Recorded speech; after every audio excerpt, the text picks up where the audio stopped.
guys, welcome back to another installation of judging books by their covers. Before we get started, I would just always, like I like to say, thank you to everyone who has subscribed. I see you all and I'm so happy you're here. If you haven't subscribed, I'm not mad at you, but please subscribe. It would mean so much, and it's totally free. You get notified when I upload new videos. There's no downside, so please subscribe. If you end up enjoying this video, please like, comment, and share. I want to hear your thoughts, and please share this. You just never know who might enjoy it. Of course, I explain how this works in every video of this series. We have 5 books. I have never seen the titles or the covers, hopefully, and I will be reacting to them for the very first time and then judging them respectfully and placing them into a rank from 1 to 5. 1 at the top being I am incredibly likely to just pick this up and take it home without even looking at the back and reading what it's about, to 5 at the bottom being I would definitely need to pick this up and read the back, and even then I might not want to read it, but no disrespect to the author. So that being said, let's go ahead and dig in.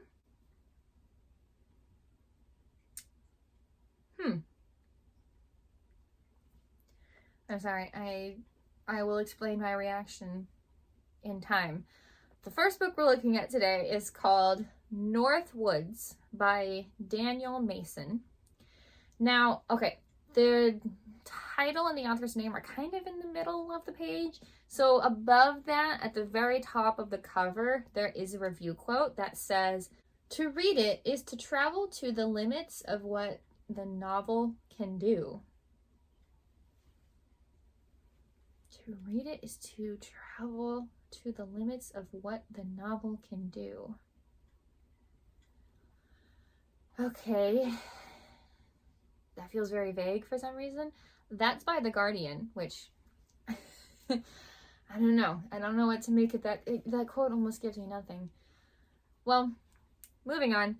Right below that, it does say above the, because right below that is kind of the author's name, but in between that it says Pulitzer Prize finalist. So is definitely interesting there. So like I said, the title is relatively big font in the middle of the page. There is a sticker, like probably not a removable one, just one of those like stamps that are on covers that says the New York Times book review, and it's like 10 best books of 2023. It looks like, okay, so 2023.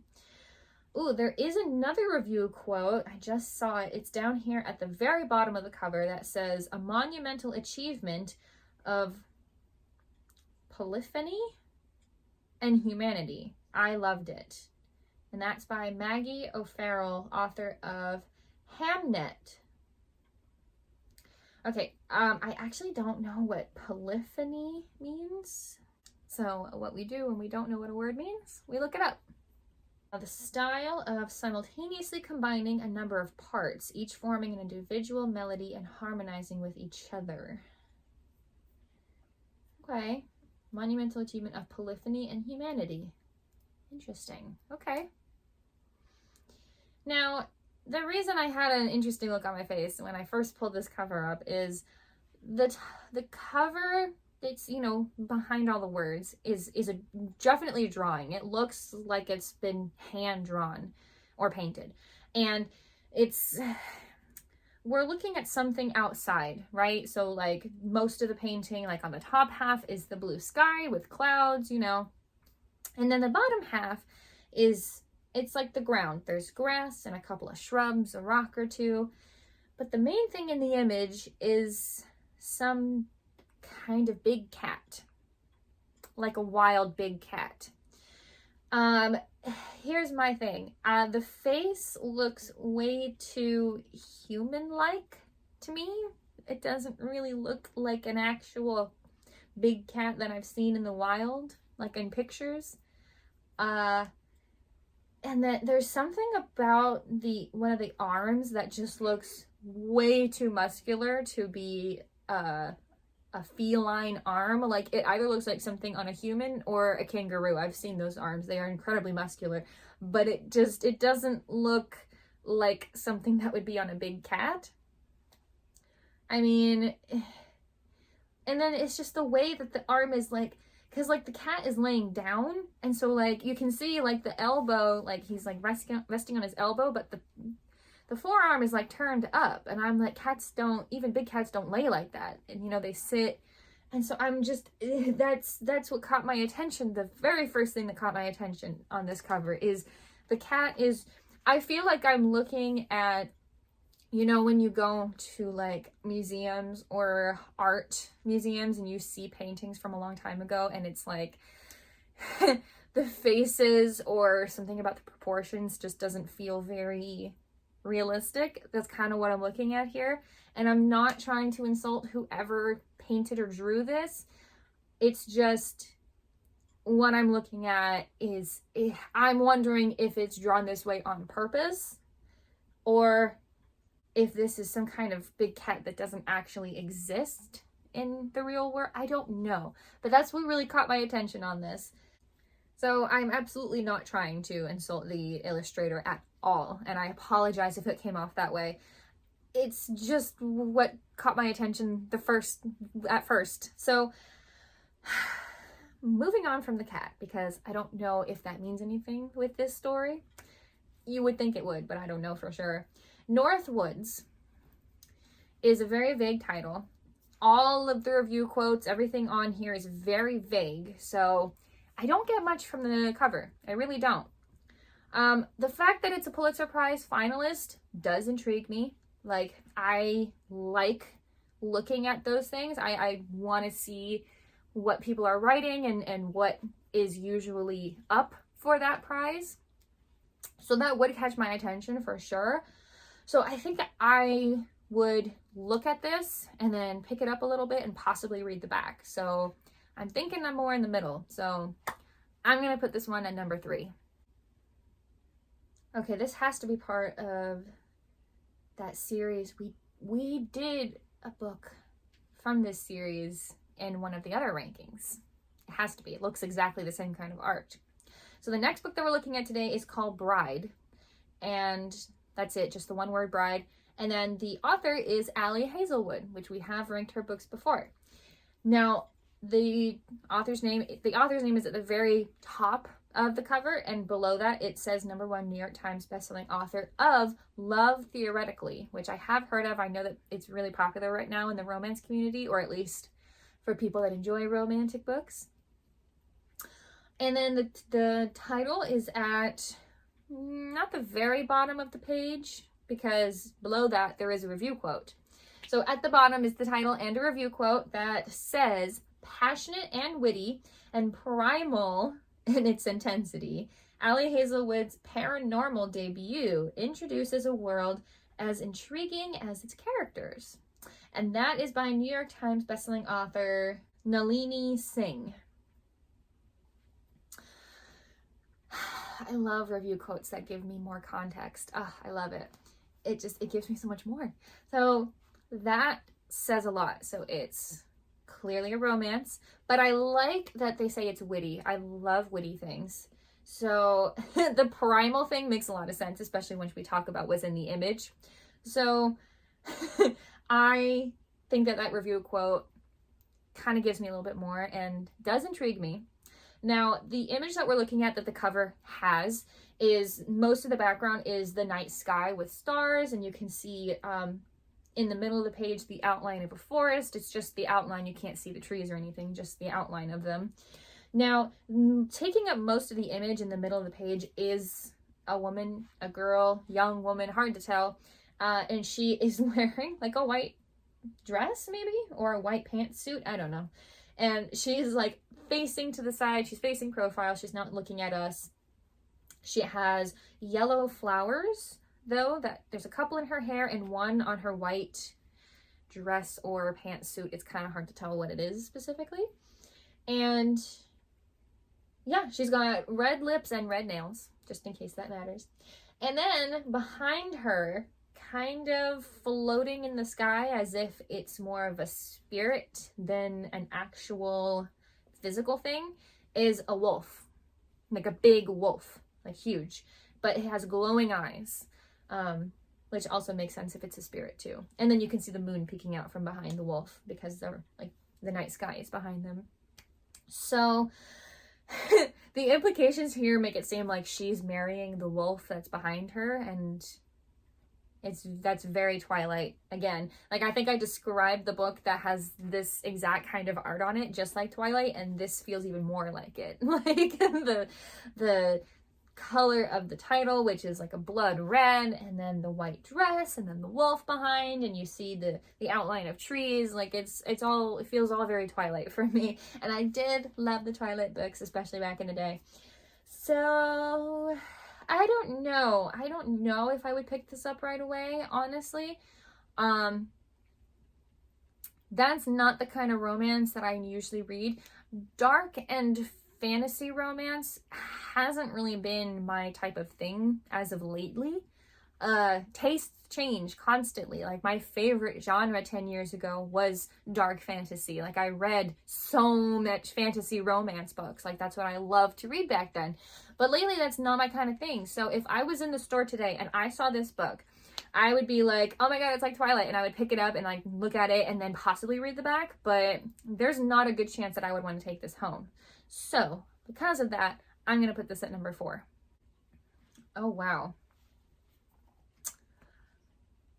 I think this has to be an octopus, right?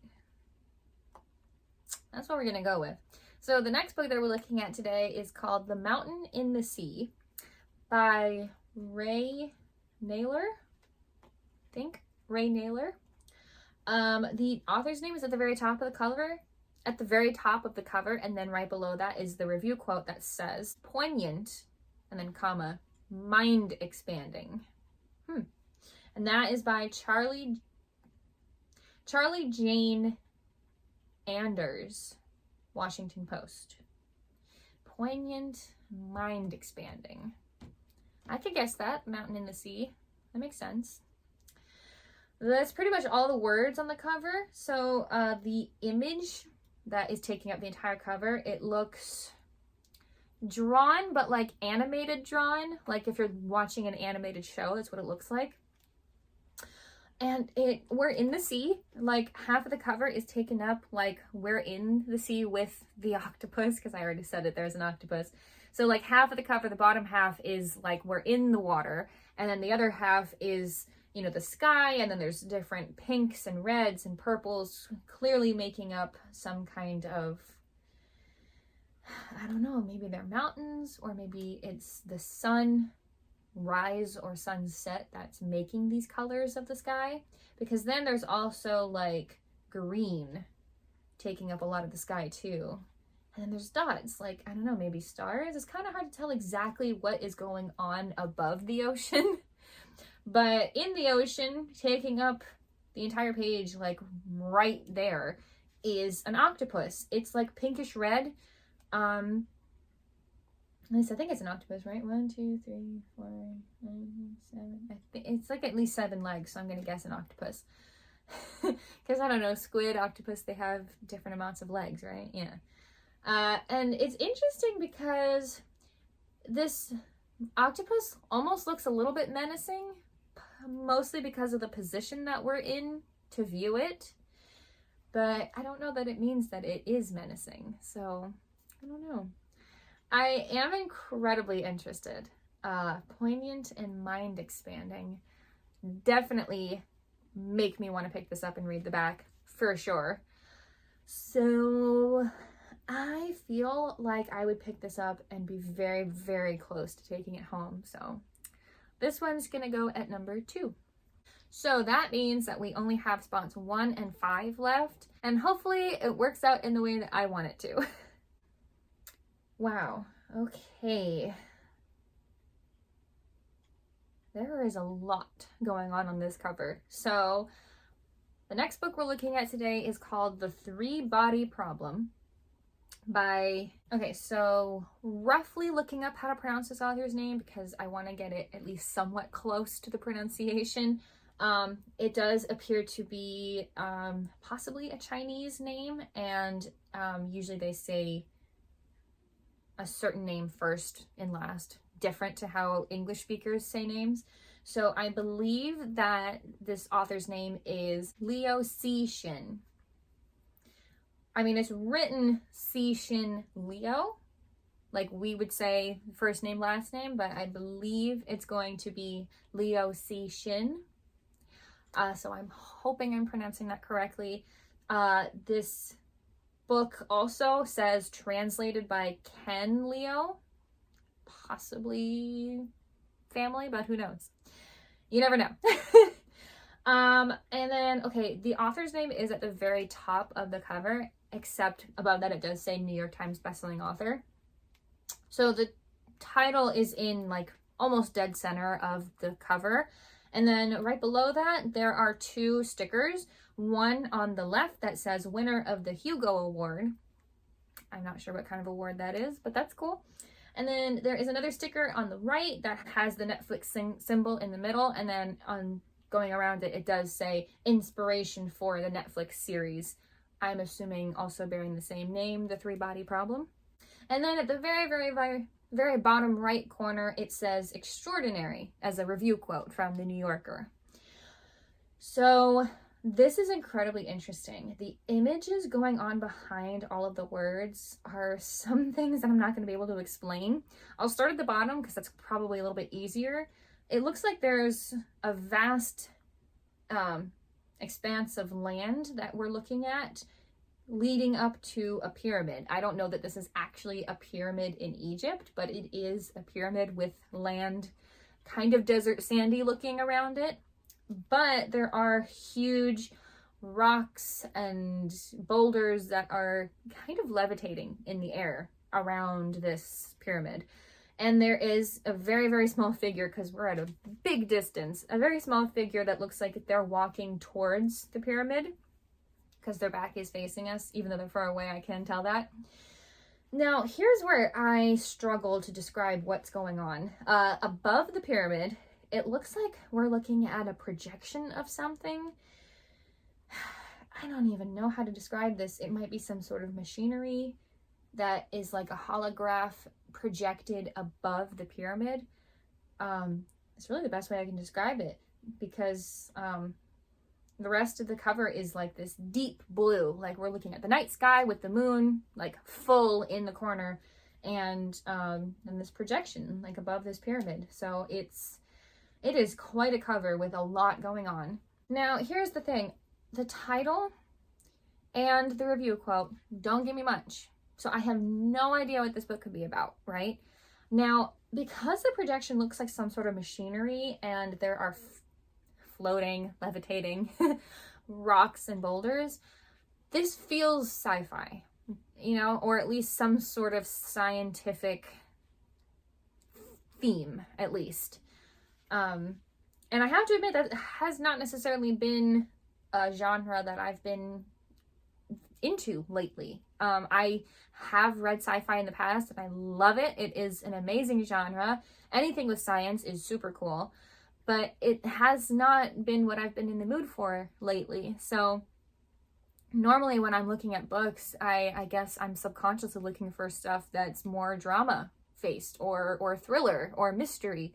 Sci-fi is not something I normally see in the store and then go, oh yeah, let's pick that up, let's read it, let's take it home. So because of that, this is probably going to go at number 5, only because I'm not into sci-fi right now. But it is a very interesting cover, and I am kind of curious what it's about. And I'm more likely to go look at the Netflix production of whatever, like if it's a series or a movie, just out of curiosity. But who knows? Maybe one day I'll be back into science fiction, because tastes change, and I go back and forth to whatever genre I'm just feeling at the time. And honestly, I'll probably pick this one up and look at it. I can't help but wonder what that machine is that's projected above the pyramid. Like, it's really something else. So because of that, this one does go at number 5. No insult to the author whatsoever. So because we put that one at number 5, that does mean our last book for the day goes at number 1. So let's see.